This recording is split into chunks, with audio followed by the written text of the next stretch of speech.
You ask Tiger to calculate. This deals with linear inequalities with one unknown. The final result is x smaller than 2. Let's solve it step by step. Group all x terms on the left side of the inequality. Add 2x to both sides.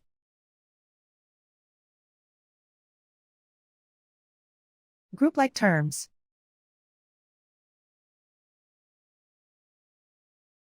Simplify the arithmetic.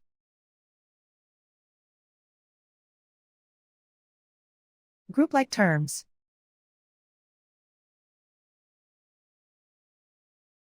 Simplify the arithmetic.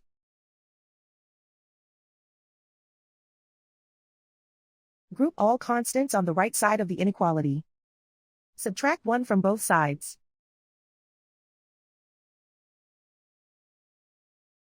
Simplify the arithmetic.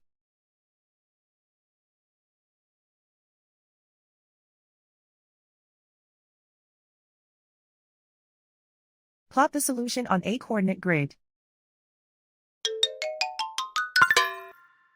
And so the final result is x smaller than 2.